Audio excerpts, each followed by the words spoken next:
아무것도 두려워 말라. 주 너의 하나님이 지켜주시네. 놀라지 마라. 겁내지 마라. 주님 나를 지켜주시네.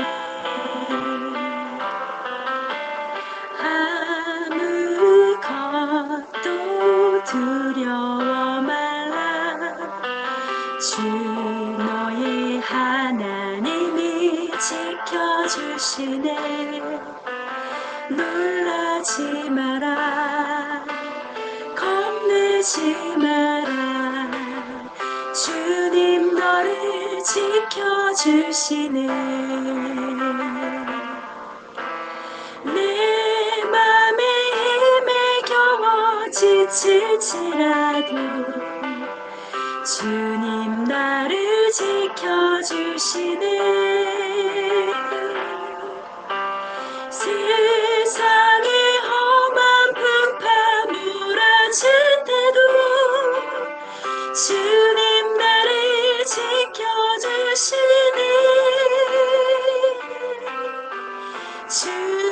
주님은 나의 산성, 주님은 나의 요새, 주님은 나의 소망, 나의 힘이 되신 여호와.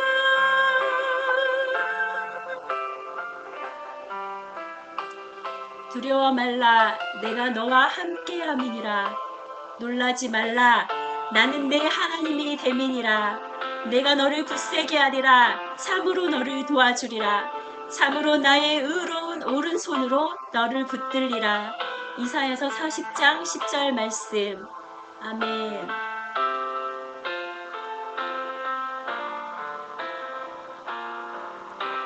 내 맘이 힘에 겨워 지칠지라도 주님 나를 지켜주시네.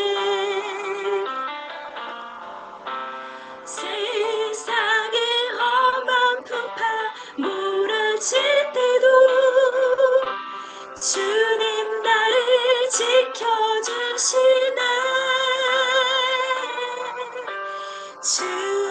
주님은 나의 산성, 주님은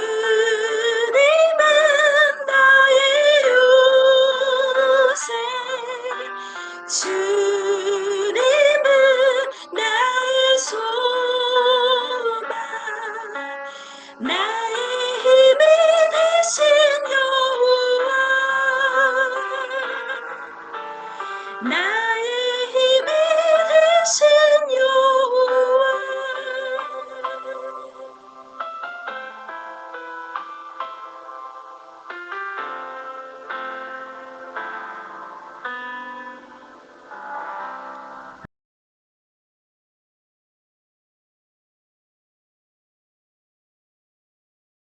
오늘 저희들이 함께 보실 말씀은 요한복음 8장 12절에서 20절입니다. 요한복음 8장 12절에서 20절.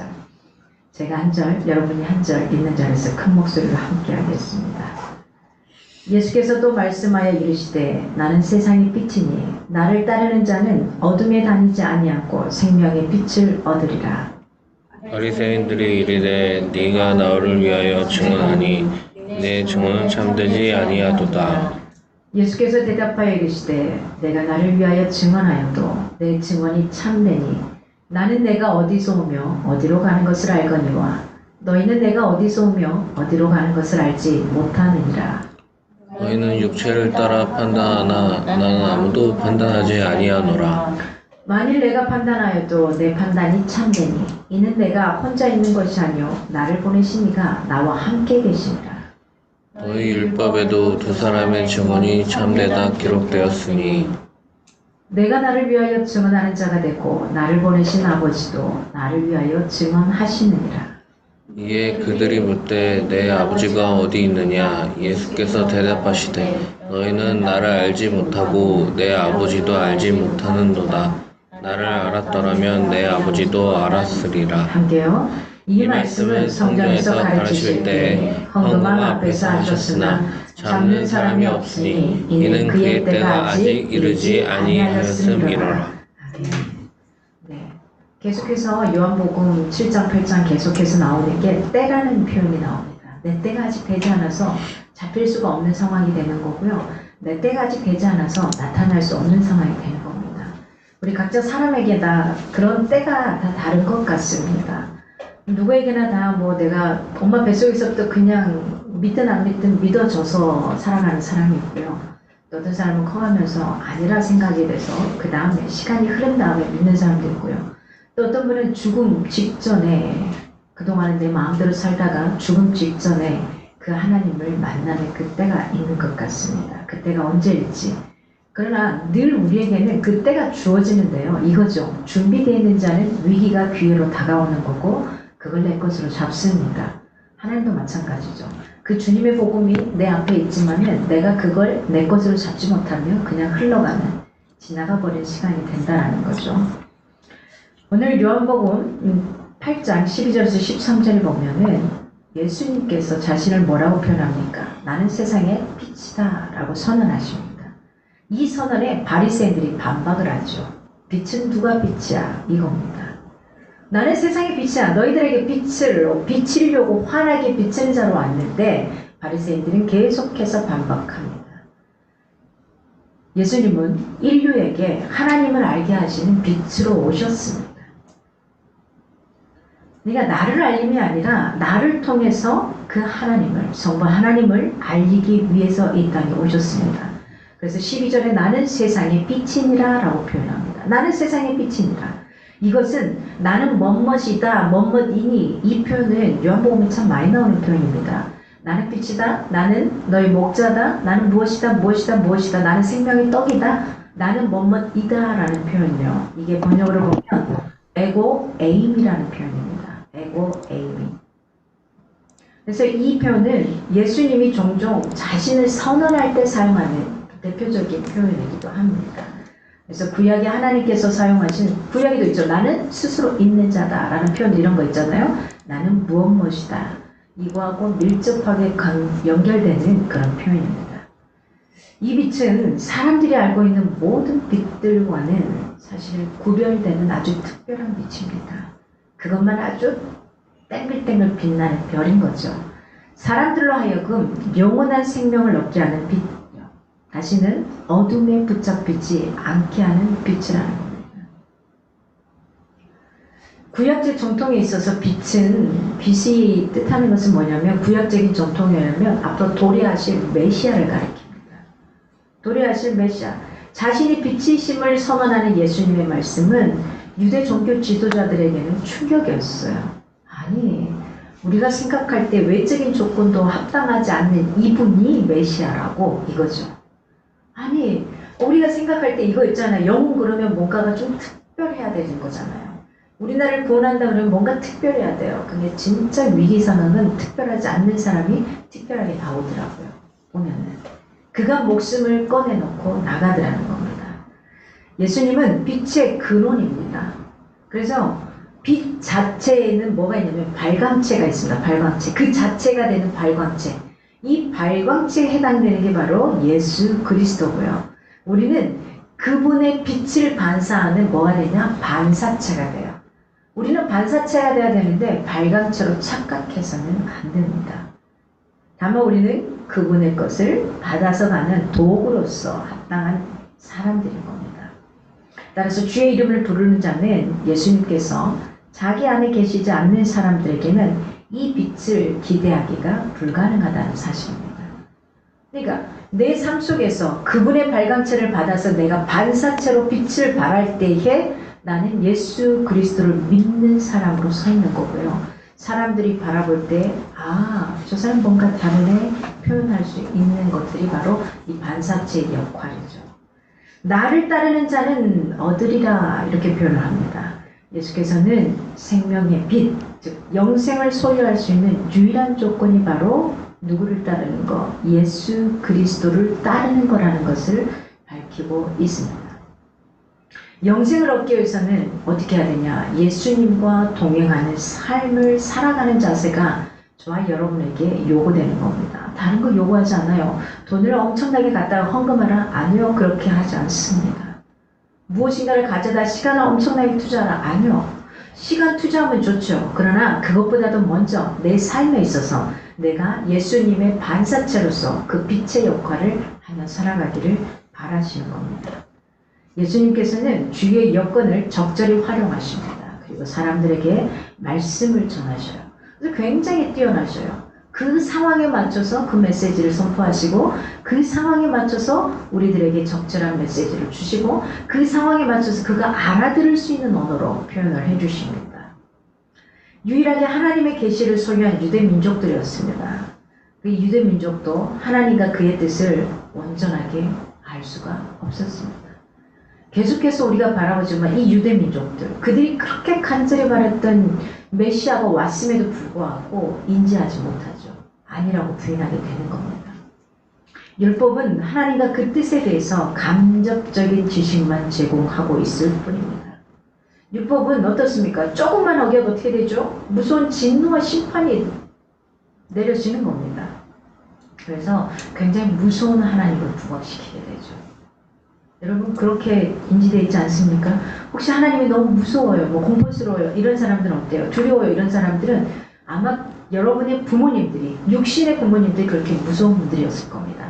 칼같이 0.1만 벗어나도 그냥 부르릉이 떨어지는 이런 집안에 자랐을 확률이 큽니다. 그러나 하나님은 그러지는 않습니다. 무작정 내치지는 않습니다. 그 상황이 필요하다면 그렇게 하시겠지만 그렇지 않은 상황 가운데서는 이렇게 유하게 내가 알아들을 수 있는 영어로 이야기하신다는 겁니다. 유대인들도 종교 지도자들도 하나님을 무섭고 엄중한 공의의 하나님으로만 알고 있었습니다. 그러나 그리스도께서 죄인들을 용서하시고 버림받은 자들을 사랑하신 것이 곧 하나님의 마음이라는 겁니다. 죄인들을 왜 어떻게 하시죠? 십자가의 대속의 은혜로 저와 여러분을 대신해서 돌아가져 주신 분이십니다. 그래서 그리스도는 영적으로 소경된 이 세상 사람들에게 하나님 아버지를 온전히 알려주시기 위해서 이 땅에 빛으로 오셨다라고 오늘 본문이 이야기합니다. 내가 빛으로 왔다. 그리스도가 아니었으면 인류는 하나님의 존재와 성품과 그 계획을 우리가 온전히 알 수가 없습니다. 알아가기도 어렵습니다. 주님은 세상에 하나님의 생명을 주시는 빛으로 이 땅에 오셨다라는 겁니다. 나의 어떤 잘남이나 나의 어떤 모습이 아니라 나는 다만 예수 그리스도 물론 성부 아버지의 그 도구로서 이 땅에 오셨다는, 그 역할을 하기 위한 징검다리로 오셨다는 것, 그 역할을 하기 위한 브릿지, 다리로서 오셨다는 겁니다. 헬라 세계 사람들은 저 천상 세계에 로고스라는 표현을 많이 씁니다. 이 로고스는 생명과 진리의 근원이 있었다고 믿었습니다. 그러나 그 로고스가 이 땅에 오리라고는 꿈도 꾸지 못했어요, 유대 민족들은. 그러나 오늘 성경이 뭐라고 말합니까? 말씀. 예수 그리스도는 생명의 말씀이다라고 표현하거든요. 로고스, 즉 말씀. 이 로고스가 우리 인간의 모습으로 오셨다라는 겁니다. 그분이 누굽니까? 오직 예수 그리스도. 우리에게 그 생명을 주시는 그분이 오셨다라는 거예요. 뭘로? 말씀으로 오셨다는 겁니다. 주님을 따를 때 사실 우리는 빛 속에서 살 수 있게 되는 겁니다. 이걸 따라가지 못하면 빛이 아닌 어둠을 찾아가기가 쉽습니다. 주님을 따른다는 것은 구체적으로 어떤 의미일까요? 이런 겁니다. 하나 예를 들면은 군인들이 지휘관을 따르는 경우가 바로 우리가 주님을 따른다는 이런 의미가 될 겁니다. 군인이 지휘관을 따른다는 건 어떤 겁니까? 그 명령에 복종한다는 거죠. 아니오가 없는 겁니다. 예스만 있는 거예요. 그 명령에 무조건 실천한다는 겁니다. 마찬가지입니다. 우리는 만왕의 왕이신 주님께서 말씀하시는 그 말씀 가운데 복종하고 실천하며 따라가는 것, 이런 게 바로 주님을 따른다라는 의미입니다. 또 다른 표현을 하면 노예가 주인의 뒤를 따르는 경우를 주님을 따라가는 경우라고 볼 수 있겠습니다. 노예는 어떻습니까? 주인이 말하는 것에 있어서 노가 있을 수 없죠. 먹으라면 먹어야 되고 먹지 말라면 먹지 말아야 되는 게 바로 노예의 역할입니다. 쉬고 싶어도 쉬지 못하는 게 바로 노예의 역할입니다. 그래서 주인의 뜻만을 쫓아서 섬기고 모든 영광을 주인에게 돌리는 것. 이게 바로 주인을 섬기는 것이 노예의 보람이기도 하고요. 그 노예의 기쁨입니다.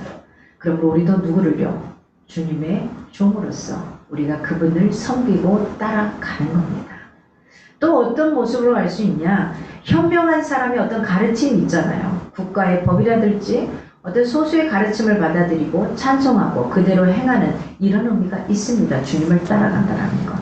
그래서 우리는 누가요? 주님께서 가르쳐 주시는 성경 말씀, 이 말씀 속의 명령에 복종하며 살아가는 게 바로 주님을 따라간다라는, 예수 그리스도를 따라가는 삶이라는 표현이 되겠습니다. 예수님은 자기 정체에 대한 확신이 바로 그가 메시아라는 증거가 되었습니다. 분명하게 있었습니다. 내 증거는 13절을 보니까 내 증거는 참되지 아니하도다. 너의 증거는 참되지 아니하더라. 어떻게 해서든지 예수님의 흠을 잡아서 넘어뜨리려는 그들 스스로가 자기 선언을 하고 있는 예수의 증거에 대해서 거짓이라고 매도하고 있는 장면을 보게 됩니다. 주님은 당신이 하나님 아버지가 보내신 그 아들이다. 내가 바로 그 아들이다. 그리고 내가 바로 누구냐? 하나님의 하나밖에 없는 독생자 아들이다. 하나님 아버지의 뜻을 쫓아서 내가 십자가에 너희를 위해 죽기 위해 이 땅에 온 나다, 이겁니다. 아버지께로 승천하여 천국으로 돌아갈 것을 확신하고 행하기 위해 이 땅에 온 나다, 이 표현을 하고 있는 겁니다. 내가 분명히 우리 아버지와 어머니의 자녀라는 믿음과 확신이 있다면 사실 다른 증거 필요 없지 않나요? 그러지 않나요? 엄마 아빠한테 뭔가 증거를 막 요청하시나요? 빼도 박도 못해요. 비슷하게 생겼고 뭐 하는 행동도 거의 비슷하잖아요. 아무리 아니라 그래도 안 되는 겁니다. 제가 중학교 때 성정체성을 이렇게 혼란을 겪으면서 왜 그랬냐면 사람들이 이렇게 가족들하고 제가 많이 달랐습니다. 지금은 너무 많이 닮았는데 그때 당시에는 엄마 아빠가 잘하는 것을 하나도 저는 못했고요. 그래서 형제들이 다 잘하는 거하고 반대였어요.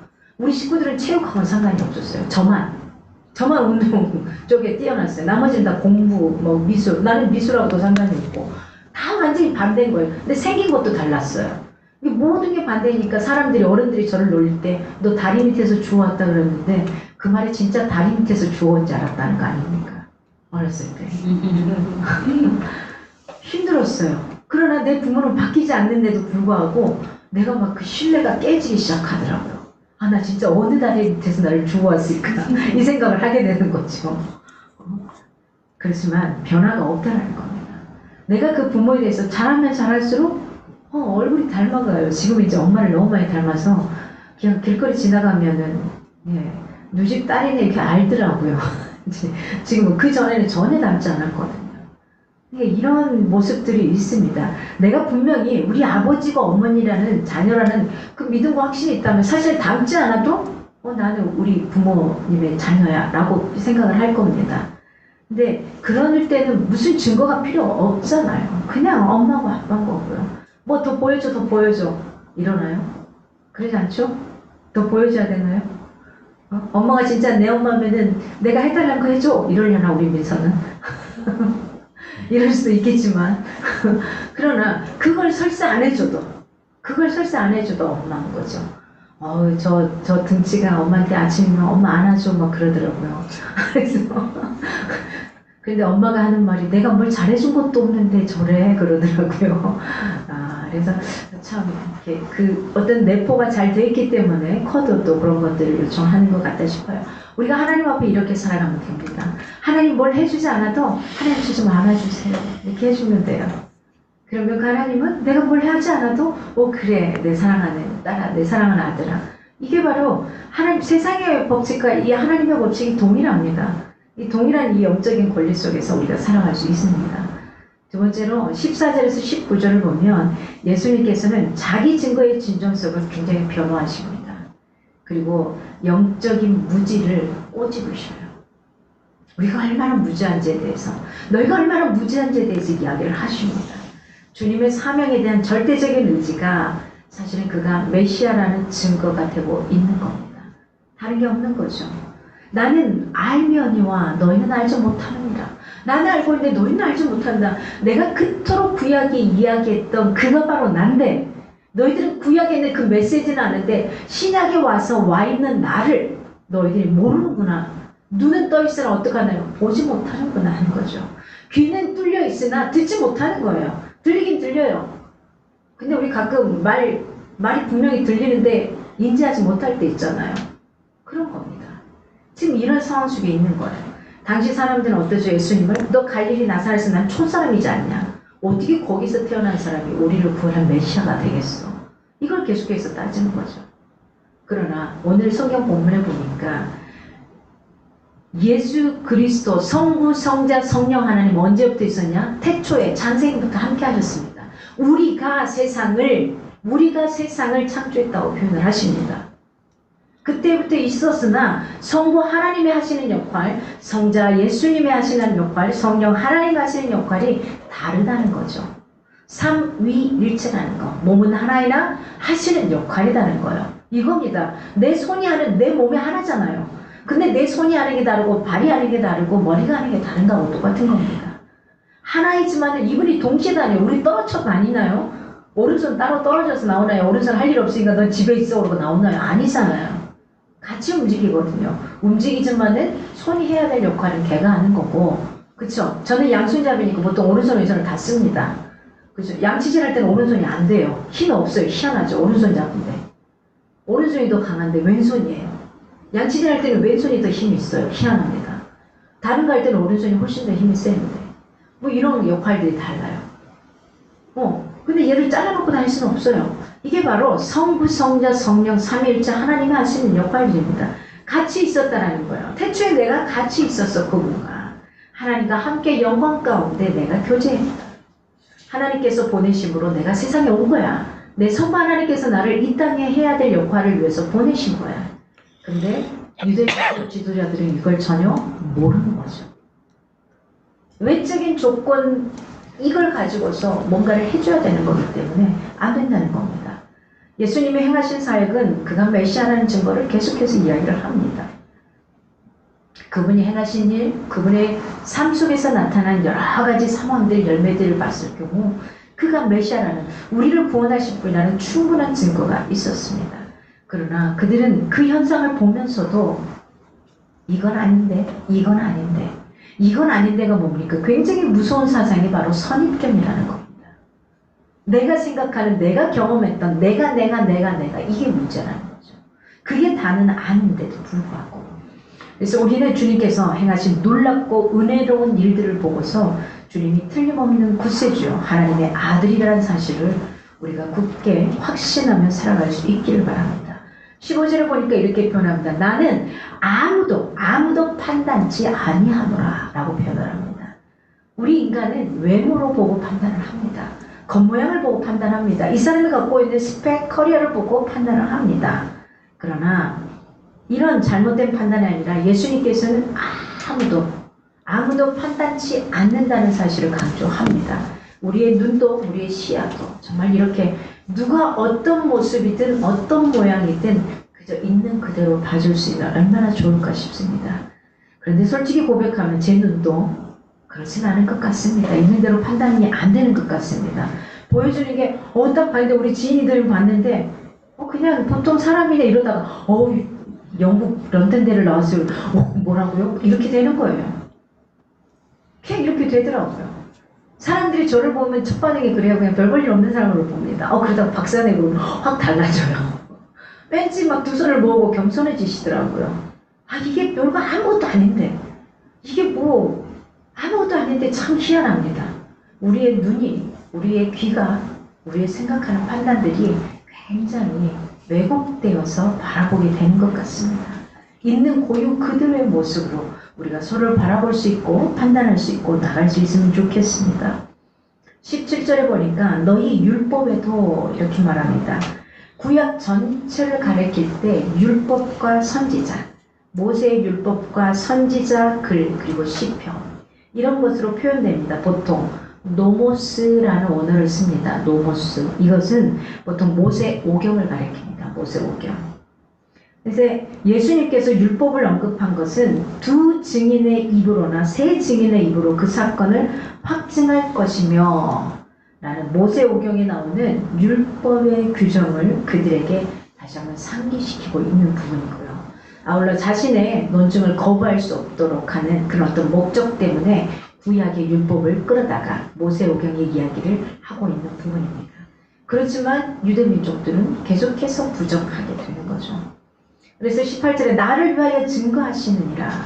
하나님과 예수 자신의 증거로 율법의 규정이 충족됨과 동시에 진리의 절대 근거가 되시는 성부 하나님의 증거도 있다라는 걸 이걸 다시 한번 상기시켜줘요.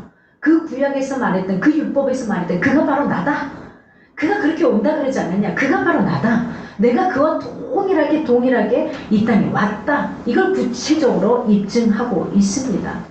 그래도 불구하고 계속해서 부인하죠. 그리스도 예수를 통해서만 사실 하나님을 올바로 알 수 있습니다. 그래서 예수 그리스도가 중요해요. 성부 하나님 앞에 갈 수 있는 그 유일한 길은 바로 예수 그리스도를 통해서만 갈 수 있어요. 그분의 십자가의 사랑을 내가 믿고 따라갈 때에 성부 하나님을 만날 수 있는 겁니다. 19절 보니까 네 아버지가 어디 있느냐 이렇게 표현합니다. 이 질문은 예수님의 말씀을 그대로 받아서 다시 공박하는 이 말입니다. 그렇다면 눈에 보이지는 않는 하나님을 팔아서 자신의 어떤 주장을 정당화시키려 하지 말라 이런 의미이기도 합니다. 또는 아버지인 요셉은 이미 죽었다. 근데 거기에 대해서 어떤 빈정거림 뭐 이런 것도 있습니다. 한번 데려가봐 이거죠. 우리가 가끔 어떤 사람들 만나면 그 하나님 보여주면 믿을게. 근데 보여주면 죽습니다. 환한 태양을 계속 쳐다보고 있으면 눈이 어떻게 되죠? 괜찮나요? 눈이 상하게 됩니다. 상하게 돼요. 환한 태양만 계속 쳐다보고 있으면 눈이 상하게 돼요. 앞을 못 보게 돼요. 멀어지게 돼요. 그런데 그보다 더 강한 빛의 발광체인 요 시초이신데 그 빛을 우리가 볼 수 있겠냐는 거죠. 죽습니다. 그래서 예수 그리스도를 인간의 모습으로 보내신 거고요. 그분을 믿고 따라오면 그가 내 아들을 본 자가 바로 나를 본 자와 같다라고 표현한 거죠.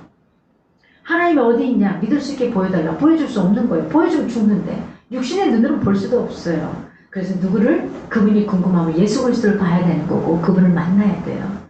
그러면 예수님은 지금 이제 돌아가셨어요. 역사적 인물로 돌아가셨는데 그럼 어떻게 할 겁니까? 그분을 믿고 있는 우리가 그분을 믿고 있는 우리가 이제는 그분의 모습으로 살아내줘야 되는 거죠. 그래서 나의 모습을 통해서 예수 그리스도를 하나님이 살고자 했던 그 모습을 보여주는 겁니다. 그래서 네가 나를 본 거로 믿느냐 보지 않고 믿는 자는 이보다 더 큰 복이 있다라고 표현을 하셔요. 보여주는 것은 믿는 게 아니라 그랬잖아요. 보여주는 건 그냥 보여주는 팩트예요. 사실일 뿐이에요. 믿음이라는 건 이 보여지지 않더라도 그 다음인 거죠. 마치 이거죠. 학생이 공부하는 거. 우리 민서가 3달 동안 영국의 수능을 보느라 집 밖을 일체 나가지 않고 공부를 했었다. 한 2-3시간 자고 공부하고 뭐 먹는 거 그 시간도 아까워서 공부하고 했다는데 그 공부하는 시간 그건 뭐죠? 왜 하는 거죠? 뭐 때문에 하는 거죠? 내가 점수가 안 날 거라고 생각한다면 그 믿음은 안 나올 거라는 거죠. 그러나 내가 이렇게 최선을 다해서 공부한 다음에는 내가 원하는 그 다음에 대학이라든지 원하는 어떤 그 꿈에 원하는 그것들을 할 수 있다라는 믿음 때문에 하는 거죠. 이게 믿음인 거예요. 눈앞에 그 점수가 보이지 않아도 어쩌면 내가 냈는데 내가 원하는 게 떨어지더라도 나는 그게 되기 전까지는 뭐 하는 거죠? 믿는 거죠. 그게 믿음인 거죠. 그 너머에 있는 거, 아직 일어나지 않는 거, 보여지지 않는 거, 이거예요. 그러니 하나님의 눈앞에 보이지 않는 거죠. 그래서 하나님을 믿으라는 겁니다. 일단은 믿고 가야지만 그 다음이 보이기 시작하는 거예요. 그 길이 보이기 시작하는 거예요. 믿지 않으면 공부할 이유도 없어요. 내가 뭐 하려고 원서를 내요? 돈 비싼 돈 내고 돈 한두 푼 하는 것도 아닌데 그렇잖아요. 뭐 하려고? 아니거든요. 그겁니다. 내가 회사에서 일하는 것도 마찬가지죠. 내가 한 달 내내 일을 하니까 돈을 주더라. 이 믿음을 갖는 거죠. 안 줄 것이라는 믿음을 가지면 일 안 할걸요? 그러지 않나요? 내가 먹어서 배부르고 내가 더 성장할 거다. 이게 없으면 먹을 이유도 없는 거죠. 그 믿음이 있기 때문에. 안 먹어도 산다고 믿는 사람은 안 먹어요. 그런 거죠. 운동을 함으로써 내가 건강하다고 믿는 사람은 계속 운동을 하는 거예요. 믿음 때문에 하는 거예요. 보여주는 그 팩트, 이 사실, 그냥 그 자체가 믿음이 아니라는 겁니다. 그 너머를 볼 수 있기를 바랍니다. 하나님이 어디 있느냐? 믿을 수 있게 보여달라. 보여줄 수 없다라는 거. 내가 보면 그 빛이신 그분을 볼 수 없다라는 겁니다. 진짜로 우리가 그분을 믿고 따라갈 수 있는 건 뭐냐? 그분과의 교제를 하는 겁니다. 교제. 여러분, 누군가가 궁금해요. 그럼 어떡하죠? 우리 은희 리더님이 충 리더님과 처음에 딱 이렇게 소개로 만났어요. 이 두 사람에게 뭐가 필요할까요? 상대방을 알기 위해서는 교제가 필요한 거죠. 시간이 필요한 거예요. 서로 시간을 내서 만나고 어떤 사람인지 서로 알아가는 이 교제가 필요한 거예요. 마찬가지입니다. 우리 인간과 하나님과의 사이도 마찬가지. 이 교제가 필요한 거예요. 이 교제를 하기 위해서 가장 쉬운 게 주일이면 예배에 함께 예배하는 거고요. 또는 매일매일 만나는 큐티라든지 한 구절의 구절 또는 믿는 사람을 만나서 교제함으로 하나님과 교제가 조금 더 친밀해지기 시작하는 겁니다. 이게 필요하다는 겁니다. 무슨 마치 우상처럼 소원을 빌기 위해서 막 그분을 만나요. 아니 남녀가 만나는데 맨날 나 못 사줘 이런 것만 소원을 빌면서 계속 만난다고 생각해봐요. 그 만나고 싫겠습니까? 싫지요. 이건 뭐 하는 짓이야? 저 사람 뭐야? 이럴 겁니다. 이겁니다. 하나님도 마찬가지예요. 다오가 아니라 하나님 내가 어떻게 할까요? 무엇을 드릴까요? 이거요. 상대방을 만나면 내가 이 사람에게 뭘 줄 수 있을까? 어떤 걸 좀 주면 더 좋을까? 이거 생각하지 않나요? 서로. 그게 안 된다면 그렇게 사십시오. 그렇게 살아가야 합니다. 내가 어떻게 하면 엄마한테 뭐 하나라도 빼낼까? 오빠한테 뭘 하나 빼낼까? 이게 아니라 내가 어떻게 하면 오빠한테 하나를 뭘 줄까? 이거 해야 돼요. 제 조카가 이렇게 이모한테 시계줄을 사주더라고요. 제 시계줄이 좀 싼 걸 사가지고 했더니 녹이 슬었더라고요, 속이. 그래서 저 지나가는 소리로 제가 그냥 시계줄 하나 사야 되는데 그랬나 봐요. 근데 그 소리를 듣고서 어제 서점에 가가지고 이게 시계줄을 사줬더라고요. 뭐 이거죠. 뭘 달라 이게 아니라 뭘 하나 누군가에게 줄까. 자기 용돈 받은 거 가지고 굉장히 많이 받아가지고 지금 아직 요 시계줄 하나는 부족한 것 같은데. 여튼 우리가 이런 마음들, 누군가를 만나면 다오가 아니라 내가 뭘 줄 수 있을까? 그 사람이 얼마나 행복해하고 좋아하겠습니까? 이런 거요. 하나님을 우리가 우상처럼 마치 점쟁이처럼 찍지 않았으면 좋겠습니다. 하나님 붙을까요? 떨어질까요? 골치 아파요. 골치 아파요.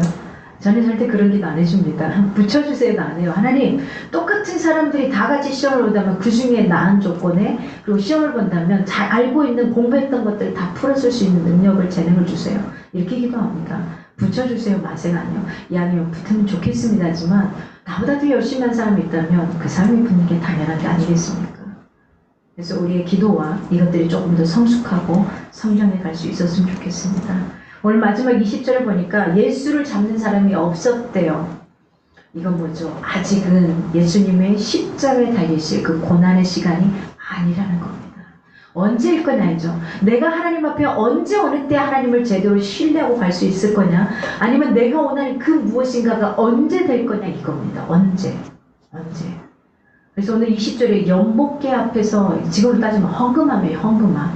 헌금함인데 우리 교회는 헌금함이 없는 것 같은 헌금함인데 헤롯이 건축한 예루살렘 성전에 이틀에 13개의 연복대가 있었대요. 이게 사람들에게 어마어마하게 걷어들이려는 여러 가지 속셈 뭐 이런 것도 있었겠죠. 성전을 거대하게 지었으니까 뭐 그런 것도 있었을 겁니다. 그러니 여인들은 성전 외곽에 있고 여자들도 출입할 수 있고 이때 당시에는 좀 있었습니다. 대부분 여자들은 안 됐던 상황이니까 사람들이 굉장히 많이 붐볐어요. 그 붐빈 데다가 어떻게 하죠? 막 이렇게 다 올라오고 모이면은 다 어디에 그 연못대에 뭔가를 넣을 거 아니에요. 그죠? 그러니까 그 인근에 있을 수밖에 없었던 겁니다. 이 장소를 선택했던 거예요. 왜? 많은 사람들 앞에 복음을 전하기 위해서 그 자리에 있었던 겁니다. 그 자리는 반드시 사람들이 통과하기 때문에. 그래서 요한이 이 사실을 기록했다는 건 아마 그 자신도 이 현장에 있었기 때문에 아주 리얼하게 그려놓고 있지 않나 싶습니다. 여러분, 아무리 빛이 찬란해도 어떻게 해야 되죠? 창문을 열어 잘게 해야 됩니다. 창문을 열어야지만 그 찬란한 빛이 들어와요. 저는 이제 창문도 닫고 암막 커튼을 딱 해놓으면은 아침에 밖이 환하지만은 방 안이 어두컴컴합니다. 그래서 저는 아침에 일어나면 딱 하는 게 이부자리 개고 그 다음에 창문을 암막 커튼을 걷고 창문을 여는 것부터 시작을 합니다. 요즘에 좀 그러지 못하고 있어요. 손님들이 와 있는 관계로.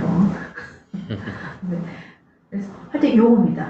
아무리 빛이 찬란해도 창문을 열고 커튼을 활짝 여는 사람만이 그 빛을 볼 수 있습니다. 예수 그리스도의 빛을 보려면 나의 이 어두운 눈의 창문을 열어야 돼요. 잘 모르지만 일단 열고서 가만히 들여다볼 수 있어야 돼요. 그 자리가 있어줘야 돼요. 그래야지만 그 예수 그리스도가 보이는 겁니다. 예수님은 이 암흑 같은 죄와 사망 세력 가운데서 이것을 생명과 진리의 빛으로 이것들을 다 물리치신 분이라는 겁니다. 그분이 발광체라 그랬잖아요. 빛이셨잖아요. 그러니 내 눈에 있는 이것들을 벗겨내야만 하는 겁니다. 영접하는 사람들은 굉장히 많지만 사실 눈이 가려있는 사람들도 엄청나게 많습니다. 여러분, 종교적인 고정관념의 커튼이 사실 우리 사람들의 마음의 눈을 가리고 있을 때가 많습니다. 그리고 세상에 대한 어떤 허영심, 탐심의 커튼이 우리들의 마음의 눈을 뒤덮고 있을 때가 참 많습니다.